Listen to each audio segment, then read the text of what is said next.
Little tall. Yeah. I'm way down here. Hi, I'm Carolyn Lubner, like she said. And I did come all the way from Miles City to do this show. Woo! Thank you very much. I've only been doing comedy for literally about a year and a half. But when I sit back and think about it, I realize I had more stage time as a PTO parent and a den leader than I have as a comic. I was in the Navy, and I actually had to have a height waiver to join, because believe it or not, you have to be 5'2" to be in the military. And I'm only 4'10" and 3/4 inches. That 3/4 is very important. It makes a difference at the DMV, whether they round up or round down. And then I recently discovered that now they decided that being a midget is 4'10". But when I was growing up, it was 4'8". So my thing I had to hold my space on was, well, at least I'm not a midget. I know I'm short, but I'm 4'10". And now I have to, all the other stuff I have to deal with in therapy, I have to work through the fact that I now date a midget fucker. One of my favorite things about the military was, well, boot camp showers. I mean, I'm boob height. That's 86 women. That's 172 titties, just in case you needed to know. I can't look up. That's waterboarding. I can't look down. That's reverse waterboarding with shampoo. No, actually, it's the acronyms. Like CYA, cover your ass. KISS, keep it simple, stupid. The one that gets me in trouble in the civilian world, hold on with me, please. Cunt, can't understand normal thinking. It's a non-binary term. If you don't get overreactive, you're not one, you don't have to worry. But overreacting in public certainly does look suspicious. And one of the two that I don't like of the military acronyms was pull out and quick withdrawal. It sounds like nobody left that situation happy. I would like it if for once we could come up with a term so when we leave a country it sounds like both sides could be like, I got mine. I'm so thrilled about how women have advanced in the military. We can do almost anything. And I'm proud of that. We belong anywhere men do but one place. Submarines. I don't think you can get 120 men and women to go underwater and somebody not get knocked up. My ship couldn't go out to sea for 2 weeks without somebody getting pregnant. You can't put all women underwater. We'll kill each other. We're kind of evil in that way. The only ones surfacing are the ones in menopause. And that's because we no longer give a shit. We're just going to sit back and laugh and be like, oh my gosh. Remember when we cared so much about so little? Should we break it up? Nah, fuck it, we figured it out, let them. Quick little menopause side note. I am fairly new to menopause, and night sweats, holy shit. I woke up one night in the middle of the night, it's winter, we have the window open. I sleep in January with the window open. I sat up saturated in so much sweat, I literally scooped up a handful of Mountain Dew. And I thought Dusty was sleeping next to me, so I flung it right as he walked in the bedroom. I heard it made impact. It hit him, and he was like, oh my gosh, what was that? I was like, oh, that was my titty sweat. He stood there quite firm and goes, I don't know whether or not to be aroused or grossed out. We just went to bed, so it was okay. After the military, I was a mom. I was very involved with PTO and everything, but I wasn't like a helicopter or a butt plug mom. Speaking of butt plugs, have you seen these ones that light up? I think they would be perfect for night walking or night jogging. Simply for safety reasons only. It does not have to be sexual. Unless you want it to be. I'm not gonna yuck your yum. I did the den leader thing all the way up until a mom found out I used to be a stripper. And then all of a sudden I was immoral and shouldn't be near little boys. I was like, fuck, I was a stripper, not a priest. Calm down. The mom who reported me for being a stripper got busted from stealing from the pack. And all I could think is, shit, if I would have left with money, at least I would have earned all mine. I was always sneaking in with treats.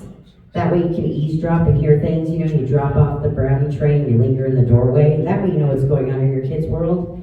Backfired on me once. They were watching a video and invited me to come see. So I decided I would. I'd be included.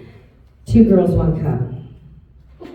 If none of you have ever seen this, please don't go Google it. Just know that the only reason I didn't beat them senseless was because I saw a donkey show in the Navy, and that was way worse. I did get my revenge on. How many of you here have heard of Tosh Point Up?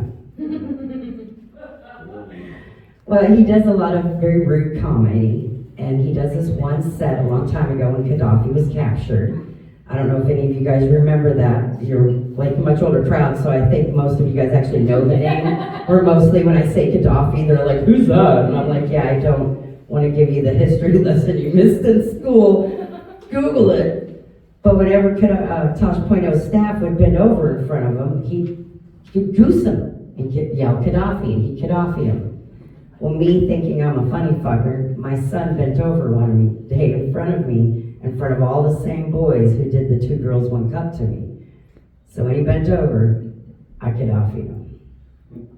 I laughed so hard. His friends laughed so hard. We all thought it was so funny. He didn't. And when he found out I did this joke, he's like, that's fucked up, Mom. I'm like, what, that I Gaddafi'd you? He's like, no. Oh, actually, I said that backwards. I said, what, that I do the joke? He goes, no, that's fine. You Gaddafi'd me, and that was fucked up. I'm still pissed. He's 25 now. He was 13 when that happened. If that's the worst I did to traumatize him, I think I did pretty good, you know? He was when he moved out, and he went to Vegas for his 21st birthday. And he knows I used to be a dancer in Vegas. So I get this drunk phone call at 11 o'clock at night. And after your child turns 21, I notice drunk phone calls kind of become a thing. For some reason, he likes to call his mom when he's drunk to let her know that he's drunk, but safe. So he calls me drunk, and he's like, Mom, we're in Vegas. And I was like, oh, I'm so happy for you. Have fun. He's like, Mom, what club did you dance in? I was like, the Can room. Why? He's like, we want to go. I talked to him a couple of days later. I was like, so, how did it go? Did you have fun? He's like, oh, Mom, it was amazing. We went to the club. We told the girls you used to work there, and we were treated like rock stars all night long. Our table was full of all these women. And all I could do was say, you're welcome, my son. After raising him, I did end up getting a divorce after 20 years of marriage, and I moved away to Miles City. And I learned that divorce is not death. It is the beginning and a chance to learn new things. Some things you didn't know you needed to learn. I laugh because it's embarrassing to admit, but I'm still willing to. I spent winters in Colorado, and I did one in Wyoming, and I did one here in Billings, and I thought, I can do Miles City, right? I can do winter.